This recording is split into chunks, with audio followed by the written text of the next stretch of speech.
ನಮಸ್ಕಾರ ರೀ ಎಲ್ರಿಗೂ.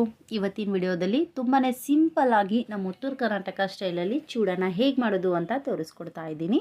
ತುಂಬಾ ರುಚಿಯಾಗಿರುತ್ತೆ.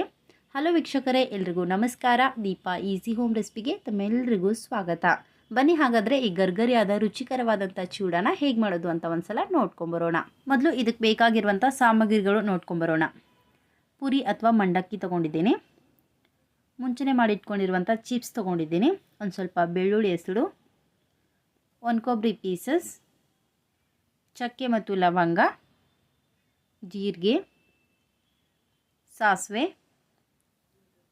ಖಾರಕ್ಕೆ ಅಚ್ಚ ಖಾರದ ಪುಡಿ, ರುಚಿಗೆ ತಕ್ಕಷ್ಟು ಉಪ್ಪು ಮತ್ತು ಎಣ್ಣೆ.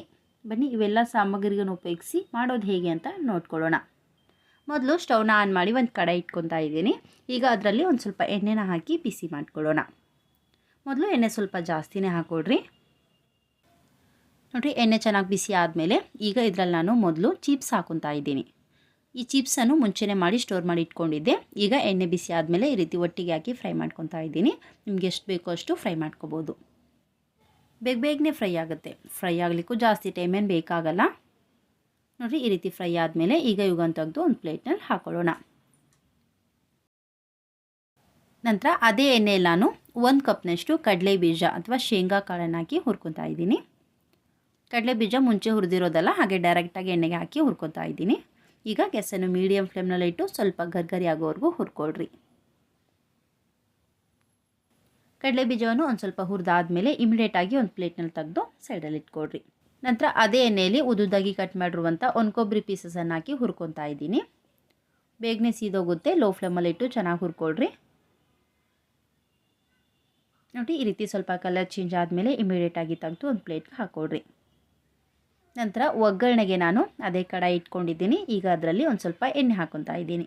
ಮುಂಚೆ ಕಡಲೆ ಬೀಜ ಚಿಪ್ಸ್ ಹುರಿದಿರ್ತೀರಿ ನೋಡಿರಿ, ಅದೇ ಎಣ್ಣೆ ಕೂಡ ಉಪಯೋಗಿಸ್ಕೋಬೋದು. ಜಾಸ್ತಿ ಅನಿಸಿದ್ರೆ ಸ್ವಲ್ಪ ತೆಗೆದು ಉಪಯೋಗಿಸ್ಕೊಳ್ರಿ. ನೋಡಿ, ಎಣ್ಣೆ ಬಿಸಿ ಆದಮೇಲೆ ಇದಕ್ಕೆ ನಾನು 1 ಸ್ಪೂನಷ್ಟು ಸಾಸಿವೆ ಹಾಕಿ ಸಿಡಿಸ್ಕೊತಾ ಇದ್ದೀನಿ. ಸಾಸಿವೆ ಈ ರೀತಿ ಚಟಪಟ ಅಂತ ಸಿಡಿಯುವಾಗ ಈಗ ಇದರಲ್ಲಿ ತರಿಯಾಗಿ ಕಲ್ಲಲ್ಲಿ ಜಜ್ಜಿ ಇಟ್ಕೊಂಡಿರುವಂಥ ಬೆಳ್ಳುಳ್ಳಿ ಹಾಕ್ಕೊತಾ ಇದ್ದೀನಿ. ಈಗ ಬೆಳ್ಳುಳ್ಳಿಯನ್ನು ಒಂದು ಸ್ವಲ್ಪ ಹುರ್ಕೊಳ್ಳೋಣ. ಮೊದಲು ಬೆಳ್ಳುಳ್ಳಿ ಸ್ವಲ್ಪ ಕಲರ್ ಚೇಂಜ್ ಆಗಬೇಕು, ಅಲ್ಲಿವರೆಗೂ ಹುರ್ಕೊಳ್ರಿ. ಬೆಳ್ಳುಳ್ಳಿ ಕಲರ್ ಚೇಂಜ್ ಆದಮೇಲೆ ಈಗ ಇದರಲ್ಲಿ ಕರಿಬೇವು ಹಾಕಿ ಹುರ್ಕೊಳ್ಳೋಣ. ಎಲ್ಲ ಸಾಮಗ್ರಿ ಹಾಕಿದ್ಮೇಲೆ ಬೆಳ್ಳುಳ್ಳಿ ಅಷ್ಟು ನೀಟಾಗಿ ಫ್ರೈ ಆಗಲ್ಲ. ಹಾಗಾಗಿ ಮೊದಲು ಬೆಳ್ಳುಳ್ಳಿ ಸ್ವಲ್ಪ ಕೆಂಪಗಾಗೋವರೆಗೂ ಹುರಿದ ಮೇಲೆ ನಂತರ ಬೇರೆ ಸಾಮಗ್ರಿಗಳನ್ನು ಸೇರಿಸ್ತಾ ಹೋಗ್ರಿ. ಬೆಳ್ಳುಳ್ಳಿ ಸ್ವಲ್ಪ ಕ್ರಿಸ್ಪಿ ಆಗಿದ್ರೇ ಚೂಡಾದಲ್ಲಿ ಟೇಸ್ಟ್ ಚೆನ್ನಾಗಿರುತ್ತೆ. ನೋಡಿರಿ, ಕರಿಬೇವು ಬೆಳ್ಳುಳ್ಳಿ ಎರಡು ಚೆನ್ನಾಗಿ ಫ್ರೈ ಆಗಿವೆ. ಈಗ ಇದರಲ್ಲಿ ಒಂದು ಅರ್ಧ ಕಪ್ನಷ್ಟು ಹುರ್ಗಡ್ಲೆ ಅಥವಾ ಪುಟಾಣಿಯನ್ನು ಹಾಕಿ ಮಿಕ್ಸ್ ಮಾಡ್ತಾ ಹುರ್ಕೊಳ್ಳೋಣ. ಇವು ಒಂದು ಸ್ವಲ್ಪ ಫ್ರೈ ಆಗಲಿ. ಹಾಗಾಗಿ ಗ್ಯಾಸನ್ನು ಲೋ ಫ್ಲೇಮಲ್ಲಿ ಇಟ್ಕೊಳ್ರಿ. ಅಷ್ಟರಲ್ಲೇ ಒಂದು ಮಸಾಲ ಪೌಡ್ರ್ ರೆಡಿ ಮಾಡ್ಕೊಂಬರೋಣ. ಹಾಗಾಗಿ ಒಂದು ಮಿಕ್ಸಿ ಜಾರ್ ತೊಗೊಂಡಿದ್ದೀನಿ. ಅದರಲ್ಲಿ ಒಂದೇ ಒಂದು ಸ್ಪೂನಷ್ಟು ಜೀರಿಗೆ, ಒಂದು ಸ್ವಲ್ಪ ಚಕ್ಕೆ ಮತ್ತು ಒಂದು ಸ್ವಲ್ಪ ಲವಂಗನ ಹಾಕೊತಾ ಇದ್ದೀನಿ. ಲವಂಗ ಬೇಕಂದರೆ ನೀವು ಹೆಚ್ಚು ಕಡಿಮೆ ಮಾಡ್ಕೋಬೋದು. ಈಗ ಇದನ್ನು ಒಂದು ಸ್ವಲ್ಪ ತರಿಯಾಗಿ ಗ್ರೈಂಡ್ ಮಾಡ್ಕೊಂಬರೋಣ. ತುಂಬ ಸ್ಮೂತು ಬೇಡ, ತುಂಬ ತರಿನೂ ಬೇಡ, ಈ ರೀತಿಯಾಗಿರಲಿ. ಈಗ ಇದನ್ನು ಈ ಒಗ್ಗರಣೆಗೆ ಸೇರಿಸ್ಕೊಳ್ಳೋಣ. ಆಮೇಲೆ ಖಾರಕ್ಕೆ ನಾನಿಲ್ಲಿ ಒಂದು 4 ಸ್ಪೂನಷ್ಟು ಅಚ್ಚ ಖಾರದ ಪುಡಿ ಹಾಕೊತಾ ಇದ್ದೀನಿ. ನಿಮ್ಮ ಖಾರಕ್ಕೆ ಎಷ್ಟು ಬೇಕೋ ಅಷ್ಟು ನೋಡ್ಕೊಂಡು ಸೇರಿಸ್ಕೊಳ್ರಿ. ಆಮೇಲೆ ರುಚಿಗೆ ತಕ್ಕಷ್ಟು ಉಪ್ಪನ್ನ ಹಾಕಿ ಒಂದ್ಸಲ ಎಲ್ಲವನ್ನು ನೀಟಾಗಿ ಮಿಕ್ಸ್ ಮಾಡ್ಕೊಳ್ಳೋಣ. ಜೀರಿಗೆ, ಚಕ್ಕೆ, ಲವಂಗನ ಹಾಗೆ ಡೈರೆಕ್ಟಾಗಿ ಒಗ್ಗರಣೆ ಹಾಕಿದ್ರೆ ತಿನ್ನೋಕ್ಕಾಗಲ್ಲ. ಹಾಗಾಗಿ ನೀವು ಅವುಗಳನ್ನು ಮಿಕ್ಸಿಯಲ್ಲಿ ಗ್ರೈಂಡ್ ಮಾಡಿ ಅಥವಾ ಕಲ್ಲಲ್ಲಿ ಕುಟ್ಟು ಹಾಕ್ಕೊಂಡ್ರೆ ಅದರ ಟೇಸ್ಟು ಘಮ ಎರಡೂ ಕೂಡ ಚೂಡಾದಲ್ಲಿ ತುಂಬ ಚೆನ್ನಾಗಿರುತ್ತೆ. ಹಾಗಾಗಿ ಈ ರೀತಿ ಸ್ವಲ್ಪ ಪುಡಿ ಮಾಡಿ ಸೇರಿಸ್ಕೊಳ್ರಿ.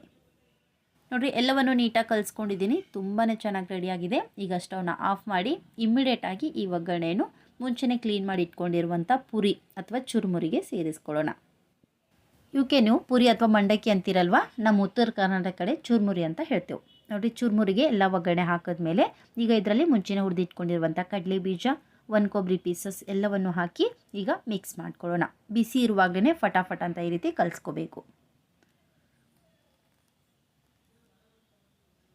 ತುಂಬ ತಣ್ಣಗಾಗೋವರೆಗೂ ಬಿಡಕ್ಕೆ ಹೋಗಬೇಡ್ರಿ. ಮೊದಲು ಬಿಸಿ ಇರುವಾಗ ಈ ರೀತಿ ಸ್ಪೂನಿಂದ ಕಲಿಸ್ಕೊಡ್ರಿ. ಸ್ವಲ್ಪ ತಣ್ಣಗಾದ್ಮೇಲೆ 2 ಕೈಯಿಂದ ಈ ರೀತಿ ಫಟಾಫಟ್ ಅಂತ ನೀಟಾಗಿ ಮಿಕ್ಸ್ ಮಾಡ್ತಾ ಹೋಗ್ರಿ. ನೋಡಿರಿ, 2 ಕೈಯಿಂದ ಈ ರೀತಿ ತಿಕ್ಕಬೇಕು. ಅಂದಾಗ ಎಲ್ಲ ಮಸಾಲೆ ಚುರುಮುರಿಗೆ ನೀಟಾಗಿ ಅಂಟ್ಕೊಳ್ಳುತ್ತೆ.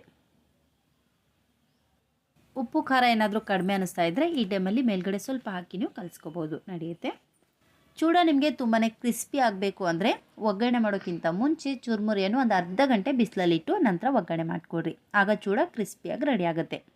ಅಕಸ್ಮಾತಾಗಿ ನೀವು ಚೂಡ ಮಾಡೋ ಟೈಮಲ್ಲಿ ಬಿಸಿಲಿರಲಿಲ್ಲ ಅಂದರೆ ಚುರುಮುರಿನ ಒಂದು ಸ್ವಲ್ಪ ಒಲೆ ಮೇಲಿಟ್ಟು ಬಿಸಿ ಮಾಡಿಕೊಡ್ರಿ. ಆಗ ಕೂಡ ಚೂಡ ಕ್ರಿಸ್ಪಿಯಾಗಿ ರೆಡಿ ಆಗುತ್ತೆ. ನೋಡಿರಿ, ಎಲ್ಲವನ್ನು ನೀಟಾಗಿ ಮಿಕ್ಸ್ ಮಾಡಿದ್ಮೇಲೆ ಕೊನೆ ಟೈಮಲ್ಲಿ ಒಂದು 2 ಸ್ಪೂನಷ್ಟು ಪುಡಿ ಮಾಡಿರುವಂಥ ಸಕ್ಕರೆನ ಹಾಕಿ ಕಲಿಸ್ಕೊಡ್ರಿ. ಸಕ್ಕರೆ ಪೌಡ್ರ್ ಹಾಕೊಳ್ಳೋದ್ರಿಂದ ಚೂಡ ಟೇಸ್ಟು ಕೂಡ ತುಂಬ ಚೆನ್ನಾಗಿರುತ್ತೆ. ಮಿಸ್ ಮಾಡೋಕ್ಕೆ ಹೋಗ್ಬೇಡ್ರಿ. ಕೊನೆ ಟೈಮಲ್ಲಿ 1 ಸ್ಪೂನ್ ಅಥವಾ 2 ಸ್ಪೂನಷ್ಟು ಹಾಕಿ ಕಲಿಸ್ಕೊಡ್ರಿ. ಇಷ್ಟು ಮಾಡಿಕೊಂಡ್ರೆ ರುಚಿಕರವಾದಂಥ ಚೂಡ ರೆಡಿ ಆಗುತ್ತೆ. ನಿಮಗೆ ಇದರಲ್ಲಿ ಇನ್ನೂ ಎಕ್ಸ್ಟ್ರಾ ರುಚಿ ಬೇಕು ಅಂದರೆ ಮುಂಚೆನೇ ಎಣ್ಣೆಲಿ ಹುರಿದು ಇಟ್ಕೊಂಡಿರುವಂಥ ಚಿಪ್ಸ್ನ ಹಾಕಿ ಕಲಿಸ್ಕೊಡ್ರಿ. ಈ ಚಿಪ್ಸ್ ಹಾಕೋದ್ರಿಂದ ಚೂಡ ಟೇಸ್ಟು ಇನ್ನೂ ಚೆನ್ನಾಗಿರುತ್ತೆ. ನೀವೇನಾದರೂ ಮುಂಚೆನೇ ಆಲೂಗಡ್ಡೆ ಚಿಪ್ಸ್ನ ಮಾಡಿ ಇಟ್ಕೊಂಡ್ರೆ ಈ ರೀತಿ ಎಣ್ಣೆಲಿ ಹುರಿದು ಚೂಡಾಗಿ ಹಾಕೋಬೋದು. ಇದ್ದರೆ ಹಾಕ್ಕೊಳ್ರಿ, ಇರಲಿಲ್ಲ ಅಂದರೂ ಕೂಡ ನಡೆಯುತ್ತೆ.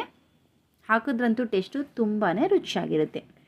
ನೋಡಿರಿ, ಈ ರೀತಿ ಸಣ್ಣಕ್ಕೆ ಮುರಿದು ಚೂಡದಲ್ಲಿ ಮಿಕ್ಸ್ ಮಾಡ್ಕೊಂಡಿದ್ದೀನಿ. ತುಂಬಾ ಚೆನ್ನಾಗಿ ರೆಡಿಯಾಗಿವೆ. ಈಗ ಇವುಗಳನ್ನು ಒಂದು ಡಬ್ಬಿಯಲ್ಲಿ ಹಾಕಿಟ್ಕೊಂಡ್ಬಿಟ್ರೆ ನೀವು ಎಷ್ಟೇ ದಿನ ಇಟ್ಟರೂ ಕೂಡ ಹಾಗೆ ಗರ್ಗರಿಯಾಗಿ ಕ್ರಿಸ್ಪಿಯಾಗೇ ಇರುತ್ತೆ. ಯಾವುದೇ ಕಾರಣಕ್ಕೂ ಸಾಫ್ಟ್ ಆಗೋಲ್ಲ. ಹಾಗಂತೇಳಿ ಹೊರಗಡೆ ಇಡಕ್ಕೆ ಹೋಗ್ಬೇಡ್ರಿ. ಮಾಡಿದ್ಮೇಲೆ ಒಂದು 20 ನಿಮಿಷ ಆದಮೇಲೆ ಒಂದು ಡಬ್ಬಿಯಲ್ಲಿ ಅಥವಾ ಕವರ್ಗೆ ಹಾಕಿಟ್ಕೊಂಡ್ಬಿಡ್ರಿ. ಎಷ್ಟೇ ದಿನ ಇಟ್ಟರೂ ಕೂಡ ಗರ್ಗರಿಯಾಗೇ ಇರುತ್ತೆ. ನಿಮ್ಗೆ ಯಾವಾಗ ಬೇಕೋ ಆಗ ತಕ್ಷಣಕ್ಕೆ ತಿಂತಾ ಇರ್ಬೋದು. ನೋಡಿದ್ರಲ್ವಾ ಫ್ರೆಂಡ್ಸ್, ತುಂಬಾ ಸಿಂಪಲ್ಲಾಗಿ ನಮ್ಮ ಉತ್ತರ ಕರ್ನಾಟಕ ಸ್ಟೈಲಲ್ಲಿ ರುಚಿಕರವಾದ ಗರ್ಗರಿಯಾದಂಥ ಚೂಡನ ತುಂಬ ಸುಲಭವಾಗಿ ಮನೆಯಲ್ಲೇ ಹೇಗೆ ಮಾಡೋದು ಅಂತ. ಈ ರೆಸಿಪಿ ನಿಮ್ಮೆಲ್ರಿಗೂ ಇಷ್ಟ ಅನಿಸಿದ್ರೆ ಪ್ಲೀಸ್ ಲೈಕ್ ಮಾಡಿರಿ ಮತ್ತು ಶೇರ್ ಮಾಡಿರಿ. Thank you.